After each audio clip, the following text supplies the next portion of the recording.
నమస్కారం, న్యూస్ విజన్కు స్వాగతం. ముందుగా వార్తల్లోని ముఖ్యాంశాలు.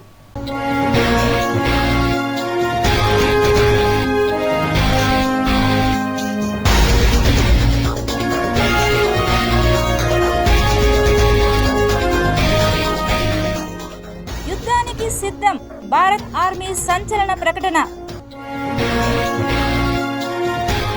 మత్స్యకారులకు డబుల్ భరోసా, 20,000 రూపాయల సాయాన్ని అందించిన ముఖ్యమంత్రి చంద్రబాబు నాయుడు. తిరుపతి జిల్లాలో ఎక్కడా నీటి ఎద్దడి లేకుండా చూడాలి, పబ్లిక్ ప్రదేశాలలో చలివేంద్రాలు ఏర్పాటు చేయాలి, అధికారులను ఆదేశించిన కలెక్టర్ వెంకటేశ్వర్.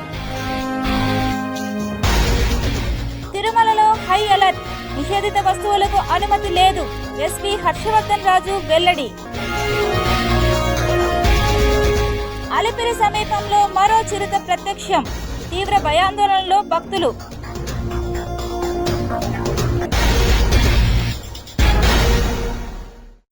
పహల్గామ్ ఉగ్రదాడి అనంతరం భారత్ పాక్ మధ్య యుద్ధ మేఘాలు కమ్ముకున్నాయి. పాకిస్తాన్తో ఏ క్షణమైన యుద్ధం జరగచ్చనే ప్రచారం నడుస్తోంది. ఈ నేపథ్యంలో ఇండియన్ ఆర్మీ ఎక్స్లో సంచలన పోస్టు చేసింది. ఎల్లప్పుడూ సిద్ధంగా ఉంటాం అంటూ పేర్కొంటూ జవాన్లు విన్యాసం చేసే దృశ్యాలను షేర్ చేసింది.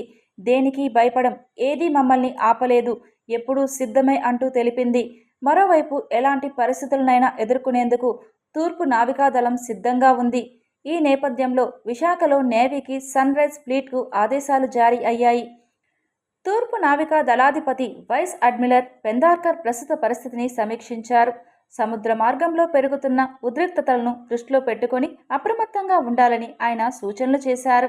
అంతేకాదు, ప్రస్తుతం అత్యవసర పరిస్థితి నెలకొన్న నేపథ్యంలో యుద్ధ నౌకలు, సబ్మెరైన్లలో పనిచేస్తున్న సిబ్బందికి సెలవులు రద్దు చేసినట్లు తెలుస్తోంది. మరోవైపు సముద్ర తీర ప్రాంతాల్లో భద్రతా బలగాల కదలికలపై తూర్పు నావికా దళాధిపతి ఈఎన్సీ స్పెషల్ ఫోకస్ పెట్టారు. ఇక అరేబియా మహాసముద్రంలో భారత నౌకాదళం అత్యాధునిక ఎయిర్క్రాఫ్ట్ క్యారియర్ ఐఎన్ఎస్ విక్రాంత్ మోహరించడం ప్రాధాన్యం సంతరించుకుంది. మత్స్యకారుల కుటుంబాలకు శుభవార్త చెప్పారు ఏపీ సీఎం నారా చంద్రబాబు నాయుడు. మత్స్యకారుల జీవితాల్లో వెలుగులు నింపేందుకు తమ ప్రభుత్వం వెన్నంటే ఉంటుందని ప్రకటించారు. ఎన్ని ఇబ్బందులు ఉన్నా వారి సమస్యలను పరిష్కరిస్తామని ముఖ్యమంత్రి చంద్రబాబు తెలిపారు. శ్రీకాకుళం జిల్లాలో పర్యటించిన ఆయన మత్స్యకారుల సేవల పేరుతో మత్స్యకార భరోసా పథకానికి శ్రీకారం చుట్టారు. ఏప్రిల్ 15వ తేదీ నుంచి జూన్ 14వ తేదీ వరకు వేట విరామ సమయానికి సంబంధించి మృతి కింద ఒక్కో కుటుంబానికి ఇచ్చే మొత్తాన్ని కూటమి సర్కార్ 10,000 నుంచి 20,000కు పెంచగా మొత్తం 259 కోట్ల మొత్తాన్ని లబ్ధిదారుల ఖాతాల్లో జమ చేశారు. విశాఖపట్నంలో ఉండే ఆదాయం ఆంధ్రప్రదేశ్ రాష్ట్రంలోనే నెంబర్ 1లో ఉన్నారు. నా ఉద్దేశం విశాఖపట్నంలో ఉన్న, హెచ్చర్లలో ఉన్న, ఇచ్చాపురంలో ఉన్న మీ ఆదాయం పెరగాలి, అందరూ సమానంగా ముందుకు పోవాలన్న ఆశయంతో పనిచేస్తున్నామని చెప్పి నేను మీకు తెలియజేస్తున్నాను.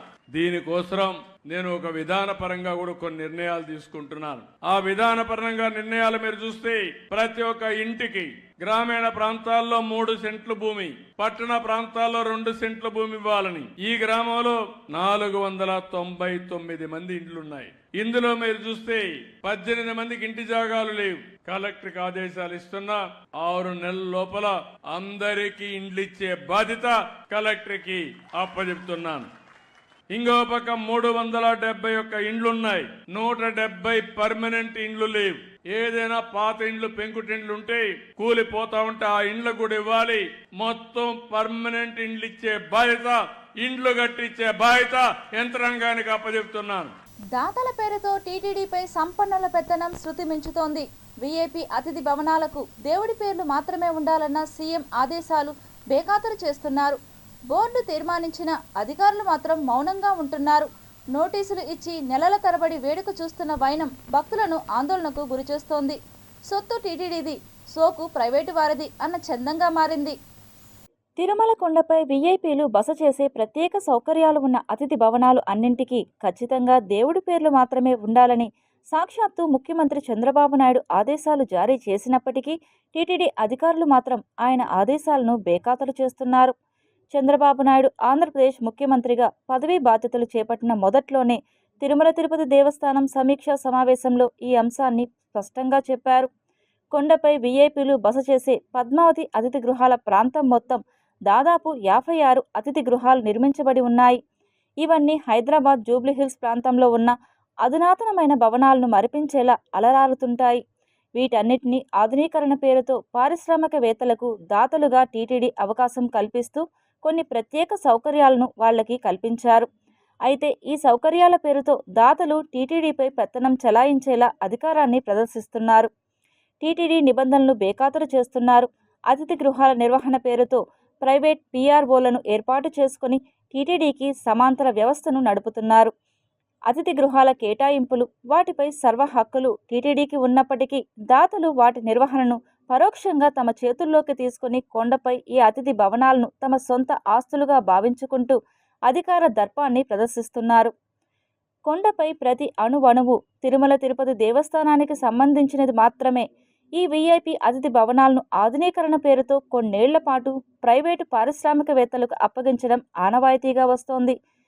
పలుకుబడి, పైరవీలు, ఉన్నత స్థాయిలో ఒత్తిడిల ద్వారా ఈ అతిథి భవనాల ఆధునీకరణ పనులు చేజిక్కించుకున్న అనంతరం పారిశ్రామికవేత్తలు కొన్ని కోట్ల రూపాయలు ఖర్చు పెట్టి పాత భవనాల స్థానంలో నూతనంగా ఆధునీకరిస్తున్నారు. టీటీడీ నిబంధనలకు అతిక్రమించి అదనపు స్థలాన్ని ఆక్రమించి కూడా నిర్మాణాలు చేపట్టారు. ఇందుకుగాను దాతలకు ఏడాదిలో కొద్ది రోజులు వసతి సౌకర్యం కల్పించడం, అలాగే నిర్మించిన భవనంలో ఒక గదిని దాత తమ కోసం ఉంచుకోవడం లాంటి కొన్ని మినహాయింపులు కల్పించారు. సరిగ్గా ఈ అంశాలని తమకు అనుకూలంగా మార్చుకుంటున్న దాతలు ఈ అతిథి భవనాలన్నిటికీ పవిత్రమైన తిరుమలలో దేవుడి పేర్లు కాకుండా తమ కుటుంబ సభ్యుల పేర్లు, తమ సంస్థల పేర్లు పెట్టుకొని ఈ సొత్తు అంతా తమదే అన్నట్లుగా అర్థం వచ్చేలా అధికారాన్ని చెలాయిస్తున్నారు. తిరుమల వెంకన్నకు వారి భక్తుల సౌకర్యాల కోసం తాము దాతలుగా సహాయపడుతున్నామనే సూక్ష్మాన్ని వారు విస్మరిస్తున్నారు. ఈ పరిస్థితిని మార్పు చేసేందుకు సాక్షాత్తు రాష్ట్ర ముఖ్యమంత్రి చంద్రబాబు నాయుడు స్వయంగా టీటీడీని ఆదేశించినప్పటికీ ఇప్పటి వరకు ఈ అతిథి భవనాల పేర్లు మార్చకపోవడం పట్ల పలు సందేహాలు వ్యక్తమవుతున్నాయి. దేవుడి పేర్లు కాకుండా ఇతరత్రా పేర్లు ఉన్న అతిథి భవనాల దాతలకు టీటీడీ పాలక మండలిలో ఒక తీర్మానం చేసి వారందరికీ పేర్లు దేవుడి పేర్లు మాత్రమే మార్చుకోవాల్సిందిగా నోటీసులు జారీ చేశారు. గత అక్టోబర్లో ఈ నోటీసులు జారీ చేసిన టీటీడీ అధికారులు అటు తర్వాత దాన్ని పట్టించుకోవడం మానేశారు. మళ్ళీ ఇటీవల ఇదే అంశం తెర మీదకు వచ్చి తాజాగా నెల రోజుల క్రితం రెండవసారి ఇదే అంశంపై నోటీసులు జారీ చేశారు. అయినప్పటికీ పారిశ్రామికవేత్తలు ఎవ్వరూ టీటీడీ నోటీసులకు స్పందించే పరిస్థితి కనిపించలేదు. దీంతో ఇక తప్పని పరిస్థితిలో TSR Indira guest house, Rajendra ప్రసాదం, రచన టెలివిజన్, ఊట్ల, వికాస్, సుధాకృష్ణ తదితర 26 వీఐపీ గెస్ట్ హౌస్కు టీటీడీ స్వయంగా దేవుడి పేర్లు వచ్చేలా 150 పేర్లను సూచించింది. ఈ నెలాఖరులోగా దాతలు స్పందించకుంటే తామే స్వయంగా అతిథి భవనాలకు ఉన్న సంస్థల, వ్యక్తుల నేమ్ బోర్డులు తొలగించి దేవుడి పేర్లతో ఉన్న నేమ్ బోర్డులను ఏర్పాటు చేయాలని టీటీడీ యాజమాన్యం భావిస్తోంది. ఇప్పటికే అధికారులు సమీక్ష జరిపి దీనిపై ఒక నిర్ణయానికి రావడం జరిగింది. ఈ అతిథి భవనాల వ్యవహారాన్ని ముఖ్యమంత్రి ఆదేశాలతో పరిశీలిస్తున్న టీటీడీ అధికారులకు ఆశ్చర్యకరమైన వ్యవహారాన్ని కనుగొన్నారు. ఆంధ్రప్రదేశ్లో మహిళలను మహారాణులుగా చేయాలన్న ఉద్దేశంతో రాష్ట్ర ముఖ్యమంత్రి నారా చంద్రబాబు నాయుడు, ఉప ముఖ్యమంత్రి పవన్ కళ్యాణ్ శ్రమిస్తున్నారని తిరుపతి ఎమ్మెల్యే ఆరణి శ్రీనివాసులు తెలిపారు. తిరుపతి సిఎల్సి భవనం నందు బీసీ కార్పొరేషన్ ఆధ్వర్యంలో మహిళలకు ఉచిత కుట్టు మిషన్ శిక్షణ కార్యక్రమాన్ని ఏర్పాటు చేశారు. ఈ కార్యక్రమానికి ముఖ్య అతిథులుగా తిరుపతి ఎమ్మెల్యే ఆరణి శ్రీనివాసులు, మాజీ శాసనసభ్యురాలు సుగుణమ్మ, యాదవ కార్పొరేషన్ చైర్మన్ నరసింహ యాదవ్, టీడీపీ, బీజేపీ, జనసేన నాయకులు, బీసీ కార్పొరేషన్ పీడీ, నగరపాలక సంస్థ deputy mayor Mudra Narayana, RC Munikrishna విచ్చేసి కార్యక్రమాన్ని ప్రారంభించారు. ఈ సందర్భంగా వారు మహిళను ఉద్దేశించి మాట్లాడుతూ రాష్ట్రంలో మహిళలకు పట్టాభిషేకం చేయాలని గొప్ప ఉద్దేశంతో ఉచిత టైలరింగ్ శిక్షణ కార్యక్రమాన్ని రాష్ట్ర వ్యాప్తంగా ఏర్పాటు చేయడం జరిగిందని, నగర పరిధిలోని ప్రజలందరూ ఈ అవకాశాన్ని సద్వినియోగం చేసుకోవాలంటూ పిలుపునిచ్చారు. ఆన్లైన్లో 887 మంది నమోదు చేసుకోగా 500 మందికి శిక్షణ కేంద్రాన్ని ఇవ్వడం జరుగుతుందని తెలిపారు. ప్రతిరోజు 2 విడతలుగా 90 రోజుల పాటు ట్రైనింగ్ ఇవ్వడం జరుగుతుందని అన్నారు. మహిళలు ఆర్థికంగా బలపడేందుకు, కుటుంబాన్ని పోషించేందుకు ఈ శిక్షణా తరగతులు దోహదపడతాయని తెలిపారు. మహిళలు ఎందులోనూ తక్కువ కాదని నిరూపించేందుకు రాష్ట్ర ప్రభుత్వం మహిళలకు పెద్దపీట వేయడం జరుగుతుందని అన్నారు. రాష్ట్రంలో బీసీలు ఎందులోనూ తక్కువ కాదని, వెనుకబడిన కులాలను ప్రోత్సహించేందుకు నారా చంద్రబాబు నాయుడు శ్రమిస్తున్నారని తెలిపారు. బీసీలలోని మహిళలను ఆర్థిక భరోసా కల్పించేందుకు శిక్షణా కేంద్రాలను ఏర్పాటు చేయడం జరిగిందని, అర్హులైన మహిళలందరూ ఈ సువర్ణ అవకాశాన్ని సద్వినియోగం చేసుకోవాలని ఆకాంక్షించారు. అంతకుముందు ముఖ్య అతిథులుగా విచ్చేసిన వారికి బీసీ కార్పొరేషన్ ఆధ్వర్యంలో శాలువతో సత్కరించి పుష్పగుచ్చం అందజేశారు. ముఖ్యమంత్రి గౌరవ చంద్రబాబు నాయుడు గారు, ఉప ముఖ్యమంత్రి పవన్ కళ్యాణ్ గారు, కూటమి నాయకులంతా కూడా కలిసి మహిళల్ని మహారాజులుగా చేయాలనే ఒక ముఖ్య ఉద్దేశంతోనే ఈ ఒక్క కార్యక్రమం కూడా చేయడం జరిగింది. మొట్టమొదటిగా డాక్రా సంఘాలు కూడా ముఖ్యమంత్రి నారా చంద్రబాబు నాయుడు గారు మొదలుపెట్టారు. అప్పటి నుంచి కూడా మహిళలు ఒక ఈ సంఘాలుగా ఏర్పడి, మహిళా గ్రూపులుగా ఏర్పడి తెలుగుదేశం పార్టీకి, ఎన్డీఏ కూటమి పార్టీకి వాళ్ళందరూ కూడా మద్దతు ఇవ్వడం కూడా ఇస్తున్న విషయం తెలిసినదే.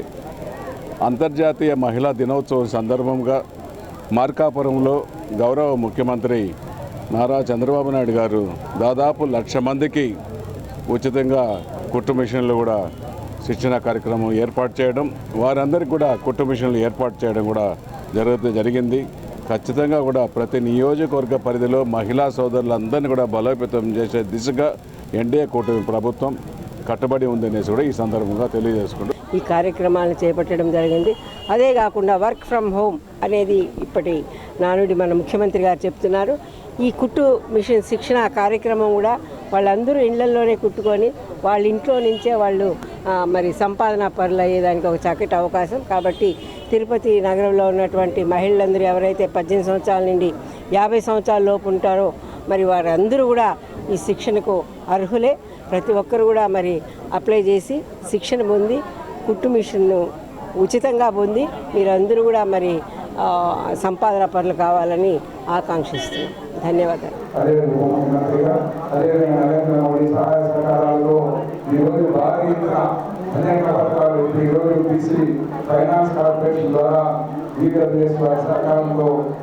ఈరోజు మీకు అందరికీ కూడా కుట్టు మిషన్ యొక్క ఏదైతే 3 నెలలు శిక్షణ ఇచ్చి తర్వాత 5,000 రూపాయలు ఇన్వెస్ట్ చేసి కుట్టు మిషన్ ఉచితంగా ఇచ్చి ఏ విధంగా మీకు సర్టిఫికేట్ కూడా అందజేసి మీరు మీ ప్రాంతాల్లో మీ యొక్క బిడ్డల భవిష్యత్తు కోసం, మీ యొక్క కుటుంబ పోషణ కోసం మీరు ఆర్థికంగా బలోపేతం కావాలనే ఉద్దేశంతో ఈరోజు ఈ తిరుపతిలో 870 మంది అప్లై చేసుకుంటే ఆన్లైన్లో తిరుపతి శ్రీ తాతయ్యగుంట గంగమ్మ జాతర మహోత్సవ గోడ పత్రికలను ఎమ్మెల్యే ఆరణి శ్రీనివాసులు ఆవిష్కరించారు. స్వయంగా ఇది తాతయ్యగుంట గంగమ్మ వెంకటేశ్వర స్వామి చెల్లెలు కాబట్టి ఇవన్నీ టీటీడీ చైర్మన్ గారికి, ఈవో గారికి, అడిషనల్ ఈవో గారికి చెప్పి అక్కడి నుంచి కూడా 4 కోట్ల రూపాయలు శాంక్షన్ చేయడం జరిగింది. ఖచ్చితంగా కూడా ఈ గంగమ్మ గుడికి అన్ని రకాలుగా ఎటువంటి లోటు లేకుండా ఇప్పటికీ ఈ జాతరకు సరిపడే విధంగా ఫ్లోరింగు ఇవన్నీ పూర్తి చేయడం జరిగింది. మిగతా కాంపౌండ్ వాళ్ళు సగం ఉంది, ఆ సగం కూడా పైన కొన్ని పరికరాలు గంగమ్మ వేషాలు వేసేది ఉంది. అవన్నిటిని కూడా ఈ 2 నెలల కాలంలో 3 నెలల కాలంలో పూర్తిగా ఒక ప్రసిద్ధి దేవాలయంగా తిరుపతి నగరంలో నడిబొడ్డులో ఉన్న తాతయ్యగుంట గంగమ్మ దేవస్థానాన్ని అత్యంత వైభవంగా తీర్చిదిద్దడం జరుగుతుంది. ఖచ్చితంగా కూడా ఈ యొక్క గంగమ్మ తల్లి ఆశీస్సులు తిరుపతి పట్టణ ప్రజలందరికీ కలుగుతూ ఉంది. అందులో భాగంగా ఈరోజు పోస్టర్లు ఆవిష్కరించడం కూడా జరిగింది. ముఖ్యంగా తిరుపతి జిల్లాలో నీటి ఎద్దడి లేకుండా చూడాలని, సమస్య ఉన్న చోట నీటి ట్యాంకర్లను అందుబాటులో ఉంచుకోవాలని జిల్లా కలెక్టర్ సంబంధిత అధికారులను ఆదేశించారు. శనివారం స్థానిక కలెక్టరేట్లోని సమావేశ మందిరం నందు త్రాగునీరు, సాలిడ్ వేస్ట్ లిక్విడ్ మేనేజ్మెంట్పై మున్సిపల్ కమిషనర్లతో సమీక్షించారు. ఈ సందర్భంగా జిల్లా కలెక్టర్ మాట్లాడుతూ, జిల్లాలో ఉష్ణోగ్రతలు తీవ్రతగా ఉన్నాయని, ఎక్కడ కూడా నీటి సమస్య లేకుండా చూడాలని తెలిపారు. నీటి సమస్య ఉన్న ప్రదేశాలలో ట్యాంకర్ల ద్వారా సరఫరా చేయాలన్నారు. ఘన పదార్థాల సేకరణ తర్వాత శుద్ధి చేయడం ప్రధాన అంశమని అన్నారు. జిల్లాలో ఎక్కడ కూడా డంపింగ్ అనేది ఉండరాదని అన్నారు. ఈ వ్యర్థ పదార్థాల డంపింగ్ సంబంధించిన స్థల కేటాయింపుపై తహసీల్దారులతో సమన్వయం చేసుకోవాలన్నారు. మున్సిపల్ అధికారులు వ్యర్థాల నిర్వహణలో ప్రత్యేక శ్రద్ధ చూపాలని అన్నారు. పబ్లిక్ ప్రదేశాలలో తప్పకుండా చలివేంద్రాలు ఉండేలా ఏర్పాట్లపై ప్రత్యేక చర్యలు తీసుకోవాలన్నారు. ఈ కార్యక్రమంలో గూడూరు, సుళ్లూరుపేట, నాయుడుపేట, వెంకటగిరి, శ్రీకాళహస్తి మున్సిపల్ కమిషనర్లు Venkateswarlu, Chinnaiah, Pazulla, Venkatramireddy, Girikumar, EE public health Subbarayudu తదితరులు పాల్గొన్నారు. జమ్మూ కాశ్మీర్లో ఉగ్రదాడి నేపథ్యంలో తిరుమలలో అధికారులు హై అలర్ట్ ప్రకటించారు. తిరుమల, తిరుపతి ప్రాంతాల్లో భద్రతను కట్టుదిట్టం చేశారు. తాజాగా తిరుమలలో క్యాబ్లు నడుపుతున్న 400 మంది డ్రైవర్లు, 50 మంది ఓనర్లతో TTD Devasthanam chief vigilance and security officer Harshavardhan Raju సమావేశం నిర్వహించారు. భక్తుల భద్రత కోసం ఎలా వ్యవహరించాలనే దానిపై ఆయన క్యాబ్ డ్రైవర్లతో భేటీ అయ్యారు. ఈ మేరకు ఎవరు అనుమానాస్పదంగా అనిపించినా వెంటనే సమాచారం ఇవ్వాలని సూచించారు. నిషేధిత వస్తువులు తిరుమలలో అనుమతి లేదని, వాటిని ఎవరైనా తీసుకురావాలని ప్రయత్నించినా దగ్గరలోని పోలీసులకు సమాచారం ఇవ్వాలని సూచనలు చేశారు. ఈ మేరకు తిరుమలలో ఎలా నడుచుకోవాలన్న దానిపై క్యాబ్ డ్రైవర్లకు అవగాహన కల్పించారు. అంతేకాక దొంగలు, ఇతర నేరస్తులు తమ వాహనాలను ఎక్కినట్లు క్యాబ్ డ్రైవర్లు గుర్తిస్తే వెంటనే దగ్గరలోని పోలీసులు లేదా డయల్ 112కు సమాచారం ఇవ్వాలని హర్షవర్ధన్ రాజు సూచించారు. ఇక తిరుమలలో క్యాబ్లు, వాహనాలు నడిపే డ్రైవర్లు తప్పనిసరిగా లైసెన్స్ కలిగి ఉండాలన్నారు. ఈ మేరకు తిరుమలలో ఎవరైనా నిబంధనలు ఉల్లంఘిస్తే కఠిన చర్యలు తప్పవని వార్నింగ్ ఇచ్చారు. అంతేకాక తిరుపతిలోని అన్ని రోడ్లు, ముఖ్య జంక్షన్లలో బాంబు, డాగ్ స్క్వాడ్లు తనిఖీలు చేస్తున్నాయి. బాంబు స్క్వాడ్లు రంగంలోకి దిగి లాడ్జీలు, కొన్ని భవనాల్లో తనిఖీ చేస్తున్నారు. ఆలయాల దగ్గర భద్రతను పెంచారు. అన్ని వాహనాల తనిఖీలు చేస్తున్నారు. శ్రీవారి ఆలయం పైభాగంలో గొల్ల మండపం వద్ద సాయుధ సిబ్బందిని అప్రమత్తం చేశారు. తిరుమలలోని సీసీ కెమెరాల పనితీరుపై దృష్టి సారించారు. సీసీ కెమెరాల్లో ప్రతి ఒక్కరి కదలికపైన నిఘా ఉంచాలని కమాండ్ కంట్రోల్ రూమ్ సిబ్బందిని ఆదేశించారు. అలిపిరి సమీపంలో వదలని చిరుతల బెడద పెరుగుతోంది. తాజాగా జూ పార్క్ రోడ్డు నుంచి తిరుమల టోల్గేట్ మీదుగా అటవీ ప్రాంతంలోకి వెళ్ళింది. చిరుతను గుర్తించిన సెక్యూరిటీ సిబ్బంది అటవీ శాఖ అధికారులకు సమాచారం అందించారు. ఏప్రిల్ 6వ తేదీ వేదిక్ యూనివర్సిటీలో బోనుకు ఓ చిరుత చిక్కిన విషయం తెలిసిందే. ఆహారం కోసం జనావాసాల్లోకి వస్తున్నట్లు సమాచారం చేస్తున్నట్లు తెలుస్తోంది. గత కొన్ని రోజులుగా తిరుపతి నుంచి తిరుమలకు నడక మార్గంలో తరచూ చిరుతలు కనిపించడంతో శ్రీవారి భక్తులు తీవ్ర భయాందోళనకు గురవుతున్నారు. గతంలో ఇలాగే చిరుతలు నడక మార్గంలో పలువురు భక్తులపై దాడి చేసిన నేపథ్యంలో ప్రస్తుతం చిరుత సంచరిస్తోందనే వార్తలతో మరింత భయపడుతున్నారు. ఈ క్రమంలోనే భక్తుల రక్షణ కోసం తిరుమల తిరుపతి దేవస్థానం అధికారులు పటిష్ట భద్రతా చర్యలు చేపడుతున్నారు. ఈ నేపథ్యంలోనే తిరుమల నడక మార్గంలో గస్తీని టీటీడీ విజిలెన్స్ సిబ్బంది మరింత ముమ్మరంగా చేపడుతున్నారు. అదే సమయంలో నడక మార్గంలో వచ్చే భక్తులు కూడా తగిన జాగ్రత్తలు తీసుకొని కొండపైకి సురక్షితంగా చేరుకోవాలని సూచిస్తున్నారు. ఇక అలిపిరి నుంచి తిరుమలకు నడక మార్గంలో వెళ్లే భక్తులను తెల్లవారుజామున 5 గంటల నుంచి మధ్యాహ్నం 2 గంటల వరకు గతంలో లాగే యథావిధిగా అనుమతిస్తున్నారు. విజిలెన్స్, అటవీ శాఖ సిబ్బంది రాత్రిపూట గుంపులుగా భక్తులను పంపిస్తున్నారు. మత్స్యకారుల సంక్షేమం, అభివృద్ధి కోసం రాష్ట్ర ప్రభుత్వం ముందడుగు వేస్తుంది అని జిల్లా కలెక్టర్ డాక్టర్ ఎస్ వెంకటేశ్వర్ తెలిపారు.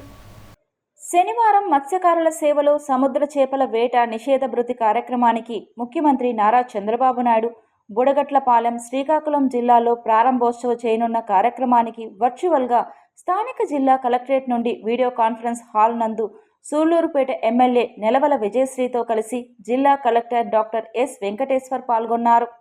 జిల్లా కలెక్టర్ మాట్లాడుతూ మత్స్యకారుల సంక్షేమం దిశగా రాష్ట్ర ప్రభుత్వం ముందడుగు వేస్తుందని, అన్ని సహాయ సహకారాలు అందించడానికి రాష్ట్ర ప్రభుత్వం కృషి చేస్తుందని తెలిపారు. సముద్ర చేపల వేట నిషేధిత భృతి పంపిణీ కార్యక్రమాన్ని రాష్ట్ర ముఖ్యమంత్రి బుడగట్లపాలెం, శ్రీకాకుళం జిల్లా నుంచి ప్రారంభించనున్నారని అన్నారు. రొయ్యలు, చేప జాతులకు సంతానోత్పత్తి సమయం కాబట్టి ఏప్రిల్ 15 నుండి జూన్ 15 వరకు 61 రోజుల సముద్ర చేపల వేట నిషేధ కాలంలో ఎటువంటి జీవనోపాధి ఉండదు కాబట్టి వారి ఉపాధి కోసం రాష్ట్ర ప్రభుత్వం ఒకే విడతలో 20,000 రూపాయలు జమ చేయడం జరుగుతుందని తెలిపారు. సూళ్లూరుపేట ఎమ్మెల్యే మాట్లాడుతూ మత్స్యకారుల సంక్షేమం కోసం రాష్ట్ర ముఖ్యమంత్రి ప్రత్యేక దృష్టి పెట్టారని, మత్స్యకారుల వేట నిషేధ కాలంకు సంబంధించి వారి జీవనోపాధి కోసం రాష్ట్ర ప్రభుత్వం 20,000 రూపాయలు లబ్ధిదారుల ఖాతాలో జమ చేయడం సంతోషంగా ఉందని తెలిపారు. ఈ కార్యక్రమం అనంతరం జిల్లాలోని లబ్ధిదారుల మత్స్యకారులకు 7,89,40,000 రూపాయల మెగా చెక్కును ఎమ్మెల్యేతో కలిసి అందజేశారు జిల్లా కలెక్టర్.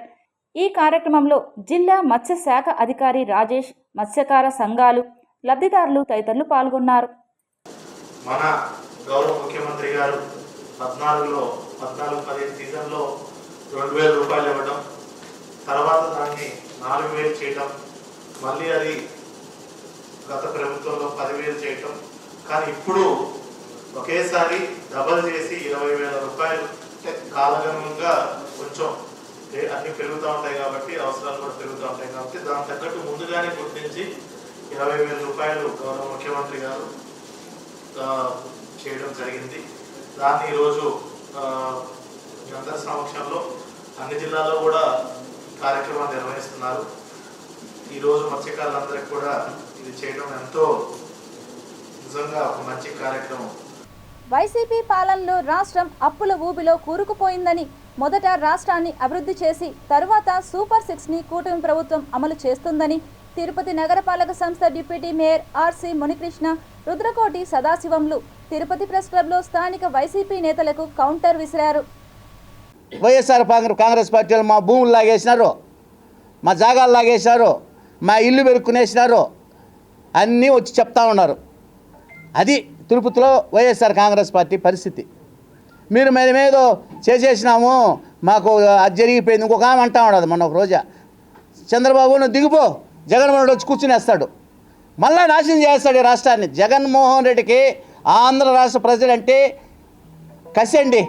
ఏదో చేయాలనుకుంటాడు ఆంధ్రప్రదేశ్ని. అతను ఏదో చేసేదానికే అతన్ని రోజా వచ్చే చంద్రబాబు దిగేయాలంట, మళ్ళీ జగన్మోహన్ రెడ్డి కూర్చోబెడితే ఇంకొక 30 ఏళ్ళు వెనక్కి పంపించేస్తాడు రాష్ట్రం. ఇప్పుడే దివాళా అయిపోయింది, పరిస్థితులు బాగలే.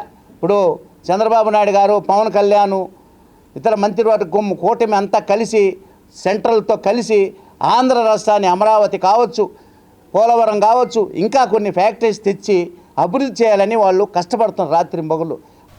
గణిత శాస్త్ర పితామహుడు శ్రీ శ్రీనివాస రామానుజన్ 105వ వర్ధంతి సందర్భంగా స్థానిక శ్రీ వెంకటేశ్వర యూనివర్సిటీ ప్రకాశం భవనం ఎదురుగా ఉన్న ఆయన విగ్రహానికి బీజేపీ నాయకులు పుష్పాంజలి ఘటించి ఘన నివాళి అర్పించారు. 20వ శతాబ్దంలో గణిత శాస్త్ర పితామహుల్లో ఒకరు మన శ్రీనివాస రామానుజన్ గారు. 3,900 అంశాలను కనుగొని సమీకరణాలను తీసుకుని అందరికీ సులభతరంగా గణితాన్ని అలవర్చుకునేదానికి ఎంతో కృషి చేసిన గణిత మేధావి శ్రీనివాస రామానుజన్ గారు. ఆయన వర్ధంతిని సందర్భంగా ఆయన విగ్రహానికి పుష్పాలంకరణ చేసి ఘన నివాళి అర్పించాము. ముఖ్యంగా ఎన్నో గణితంలో పరిష్కారం కనుగొనలేము అనే వాటిని కూడా ఎంతో చక్కగా పరిష్కార మార్గం చూపెట్టిన మహామేధావి మన శ్రీనివాస రామానుజన్ గారు. ఇప్పటి తరం వారికి గణితంలో సులభతరంగా మనకి కనుగొన్న వ్యక్తి శ్రీనివాస రామానుజన్ గారు. ట్రంప్ దూకుడు భారత్పై ప్రభావం అనే అంశంపై ఏప్రిల్ 27న సదస్సు నిర్వహించడం జరుగుతుందని సిపిఎం నాయకులు వందవాసి నాగరాజు, సుబ్రహ్మణ్యం పిలుపునిచ్చారు. భారతదేశం మీద అమెరికా అనుసరిస్తున్న వైఖరికి వ్యతిరేకంగా సదస్సు జరుగుతుంది. రేపు 27వ తేదీ ఉదయం 10:30 గంటలకి వేమన విజ్ఞాన కేంద్రంలో ఈ సదస్సు జరుగుతుంది. ఈ సదస్సుకి సిపిఎం పార్టీ రాష్ట్ర కార్యదర్శి వి శ్రీనివాసరావు గారు, రాష్ట్ర కార్యదర్శి వర్గ సభ్యులు మూలం రమేష్ గారు, జిల్లా కార్యదర్శి వర్గ సభ్యులు, జిల్లా నాయకత్వం అంతా కూడా పాల్గొంటున్నారు. ఈ సదస్సులో ప్రజలందరూ కూడా పాల్గొని భారతదేశం యొక్క గౌరవాన్ని, భారతదేశం యొక్క ఔన్నత్యాన్ని నిలబెట్టాల్సిన బాధ్యత ప్రతి పౌరుడి మీద ఉందని, అదే రకంగా భారతదేశ యొక్క పౌరులు అవమానకరంగా సంఖ్యలు వేసి ఇక్కడికి తీసుకొచ్చి వాళ్ళు నేరస్తుల కన్నా హీనంగా ప్రవర్తించిన అమెరికా వైఖరి యొక్క దుశ్చర్యలు ఎలా ఉన్నాయో తెలుసుకోవాల్సిన బాధ్యత కూడా ఉందని చెప్పి, రెండోసారి ట్రంప్ అధికారంలోకి వచ్చిన తర్వాత అతను ఇష్టానుసారం సుంకాలు విధిస్తూ అనేక దేశాలను లొంగదీసుకోవడం కోసం ప్రయత్నం చేస్తున్నారు.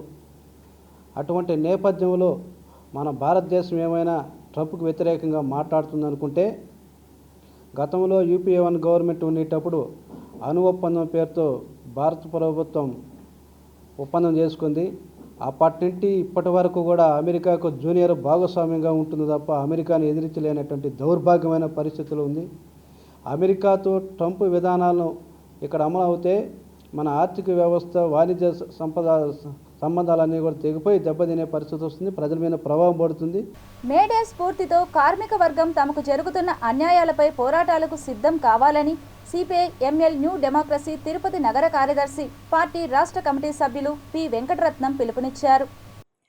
తిరుపతి నారాయణపురంలోని ఐఎఫ్టియు కార్యాలయంలో శనివారం 139వ మేడే గోడ పత్రికలను CPI ML new democracy Tirupati నగర కార్యదర్శి పి వెంకటరత్నం ఆవిష్కరించారు.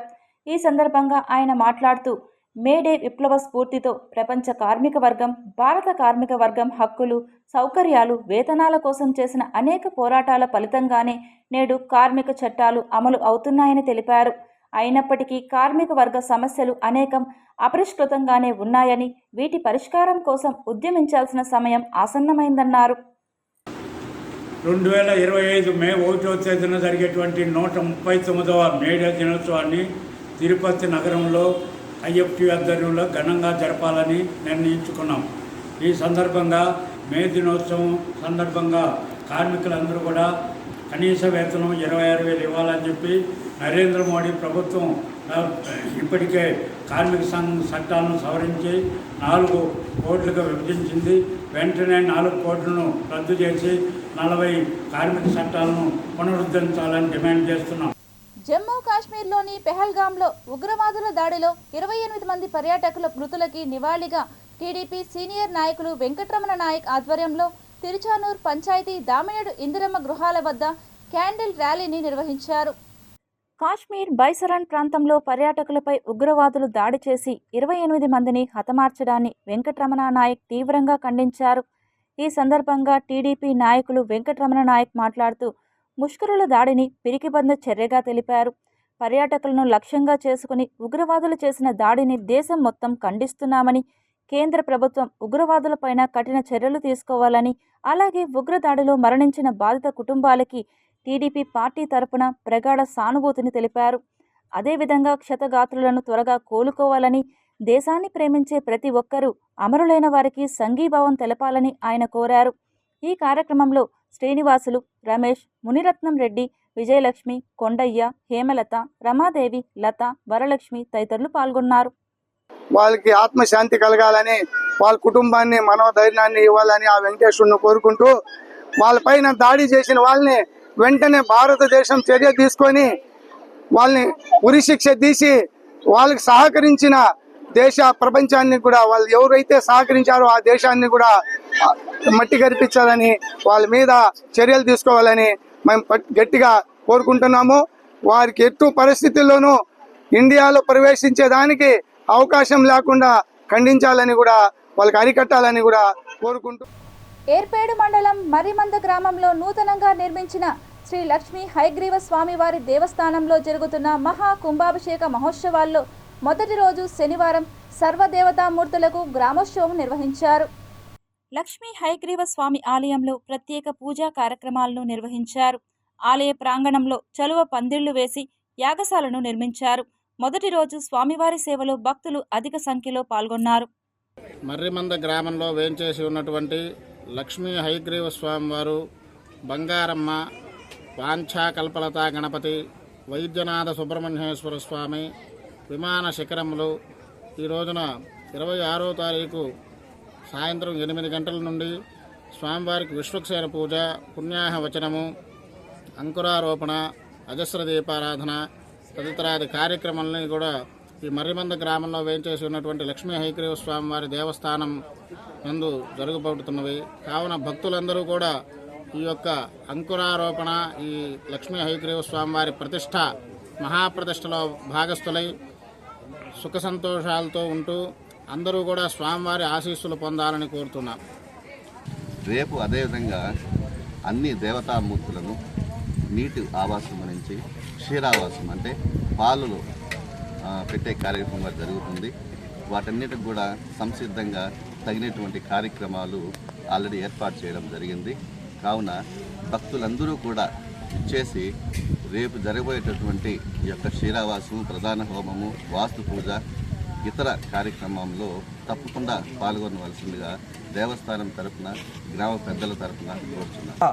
ప్రతి గ్రామానికి వెళ్ళి వారి తోచిన విధంగా విరాళాలు తీసుకుని వచ్చి ఇంత గొప్పగా ఈ గుడిని నిర్మించడం జరిగినది.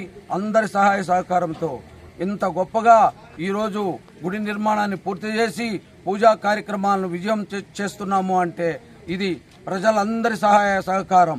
కాబట్టి అందరూ పాల్గొని ఈ యొక్క గుడికి విచ్చేసి అందరూ జయప్రదం చేయాలని మీ అందరినీ మరీ కోరుచున్నాము. చిత్తూరు జిల్లా కోర్టు సముదాయంలో ఉమ్మడి చిత్తూరు జిల్లా ప్రధాన న్యాయమూర్తి అరుణ సారిక ఆధ్వర్యంలో న్యాయమూర్తుల వర్క్ షాప్ మరియు సదస్సు నిర్వహించారు. ఉమ్మడి చిత్తూరు జిల్లాలో వివిధ హోదాలో పనిచేస్తున్న న్యాయమూర్తులు ఈ సదస్సుకు హాజరయ్యారు. కేపీ బాలాజీ రిటైర్డ్ జిల్లా జడ్జ్ మరియు ఎస్ జగన్నాథం రిటైర్డ్ జిల్లా జడ్జ్ రిసోర్స్ పర్సన్స్గా వ్యవహరించి హైకోర్టు వారు నిర్దేశించిన విషయంల గురించి చర్చించారు. అనంతరం విశ్రాంత న్యాయమూర్తులను ఘనంగా సన్మానించి సత్కరించారు. I exhort all the judicial officers assembled here to take cue from the insights to be given by the resource persons to confabulate with them by raising the meaningful doubts and interaction. I request all the officers to see that the workshop be not on one-sided, but there should be some fruitful and useful discussions by way of active interaction by the participants without being mute spectators. Tirupati జిల్లాలో గజరాజుల గుంపు బీభత్సం సృష్టిస్తున్నాయి. చిన్నగొట్టిగల్లు మండలం కొత్తపల్లి సమీపంలో సిద్ధయ్య అనే రైతును ఏనుగుల గుంపు తొక్కి చంపేసిన సంఘటన శుక్రవారం చోటు చేసుకుంది. తిరుపతి జిల్లాలో గజరాజుల గుంపు ఊర్ల మీద పడి బీభత్సం సృష్టిస్తున్నాయి. ఇటీవల కాలంలో పొలాలు ఊర్ల మీద పడే ధ్వంసం చేయడంతో అనేక మంది రైతులు ప్రాణాలు కోల్పోతున్నారు. జనవరి 19న నారావారిపల్లి ఉప సర్పంచ్ రాకేష్ సంఘటన మరొకముందే మరొక్క సంఘటన చోటు చేసుకుంది. వివరాల్లోకి వెళితే చిన్నగొట్టిగల్లు మండలం చిట్టేచెర్ల పంచాయతీలో ఏనుగుల గుంపు ప్రవేశించింది. విషయం తెలుసుకున్న రైతులు ఏనుగుల గుంపును తరిమే ప్రయత్నం చేసే క్రమంలో దాసరగూడెంకి చెందిన సిద్ధయ్య 65 సంవత్సరాల రైతు కింద పడిపోవడంతో ఏనుగుల గుంపు తొక్కి చంపినాయి. పంట పొలాలను నాశనం చేయడంతో వాటిని కాపాడుకునే క్రమంలో రైతులు ప్రాణాలు కోల్పోతున్నారు. ఇప్పటికైనా ప్రభుత్వం స్పందించి శాశ్వత పరిష్కారం చూపాలని ప్రజలతో పాటు రైతులు కోరుకుంటున్నారు. భారతదేశంలో ఉగ్రవాదుల మూలాలు లేకుండా నరేంద్ర మోడీ ముష్కరులను అణిచివేయాలని రూపేష్ కుమార్ పేర్కొన్నారు. తిరుపతి 4 కాళ్ల మండపం నుండి అంబేద్కర్ కూడలి వరకు శాంతియుత కొవ్వొత్తుల ర్యాలీ నిర్వహించారు. ఈ సందర్భంగా వారు మాట్లాడుతూ ప్రశాంత వాతావరణమైన భారతదేశంలో ముష్కరుల దాడులను తీవ్రంగా ఖండించారు.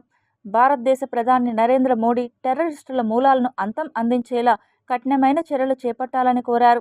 ఉగ్రవాదుల దాడులు భారతదేశంలో మరెప్పుడూ జరగకుండా ముష్కరులు భయపడేలా చర్యలు చేపట్టాలని కోరారు.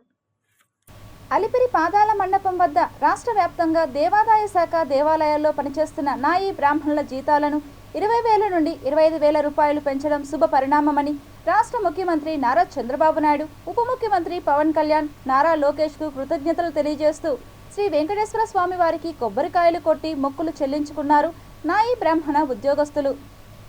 టీడీపీ ఎన్నికల మేనిఫెస్టోలో మా యొక్క సమస్యను, మా యొక్క వేతనాల పెంపును అజెండాలో చేర్చినటువంటి మా నాయీ బ్రాహ్మణ ముద్దుబిడ్డ తిరుమల తిరుపతి దేవస్థానం పాలక మండలి సభ్యులు, ఆంధ్రప్రదేశ్ నాయీ బ్రాహ్మణ సాధికార కమిటీ టీడీపీ అధ్యక్షులు వైద్యం శాంతారాం గారికి శిరస్సు వంచి మరీ కృతజ్ఞతలు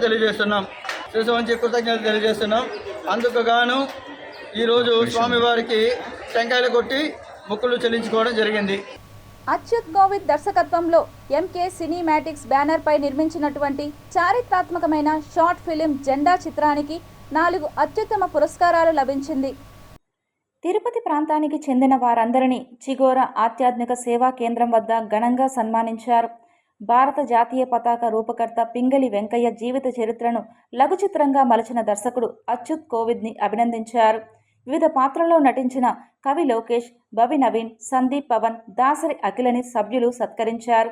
ఈ చిత్రానికి ఇంటర్నేషనల్ ఫిలిం ఫెస్టివల్ అఫీషియల్గా సెలెక్ట్ అవ్వడం, మరి అదే కాకుండా ఉత్తమ చారిత్రాత్మక చిత్రంగా ఫిలిం ఫెస్టివల్ అవార్డు న్యూయార్క్ ద్వారా 2025 గాను, బెస్ట్ డైరెక్షన్ గాను ISSFA 2025 గాను international film festival of Telangana వారు ఈ బృందాన్ని సత్కరించారు.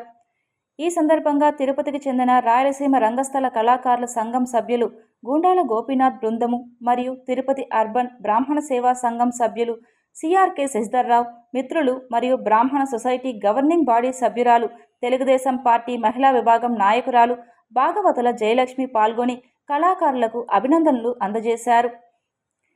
ఈ కార్యక్రమానికి ముఖ్య అతిథిగా తిరుమల తిరుపతి దేవస్థానం పద్మావతి మహిళా పీజీ అండ్ డిగ్రీ కళాశాల విశ్రాంత ప్రిన్సిపల్ డాక్టర్ స్వరాజ్యలక్ష్మి గారు ముఖ్య అతిథిగా విచ్చేసి కళాకారులను సాల్వతో సత్కరించారు. మరియు ఈ కార్యక్రమంలో నిర్వహణ పర్యవేక్షణ తెలుగుదేశం పార్టీ బ్రాహ్మణ సాధికార సమితి రాష్ట్ర సభ్యులు చిత్రపు హనుమంతరావు, తెలుగుదేశం మహిళా నాయకురాలు అపర్ణ, రాధ తదితరులు పాల్గొన్నారు.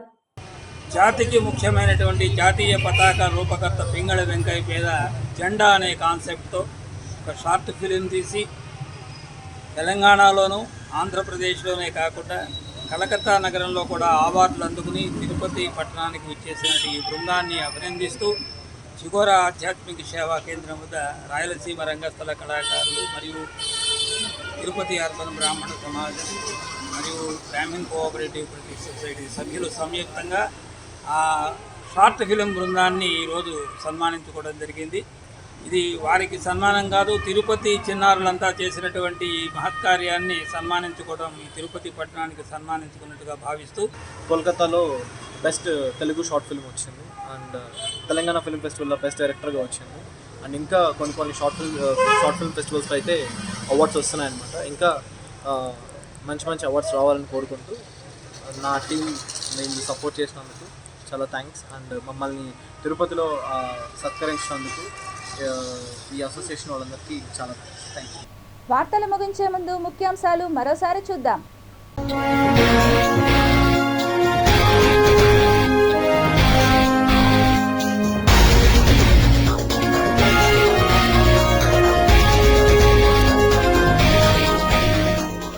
యుద్ధానికి సిద్ధం, భారత్ ఆర్మీ సంచలన ప్రకటన. మత్స్యకారులకు డబుల్ భరోసా, 20,000 రూపాయల సాయాన్ని అందించిన ముఖ్యమంత్రి చంద్రబాబు నాయుడు. తిరుపతి జిల్లాలో ఎక్కడా నీటి ఎద్దడి లేకుండా చూడాలి, పబ్లిక్ ప్రదేశాలలో చలివేంద్రాలు ఏర్పాటు చేయాలి, అధికారులను ఆదేశించిన కలెక్టర్ వెంకటేశ్వర్. తిరుమలలో హై అలర్ట్, నిషేధిత వస్తువులకు అనుమతి లేదు, ఎస్పీ హర్షవర్ధన్ రాజు వెల్లడి. అలిపిరి సమీపంలో మరో చిరుత ప్రత్యక్షం, తీవ్ర భయాందోళనలో భక్తులు.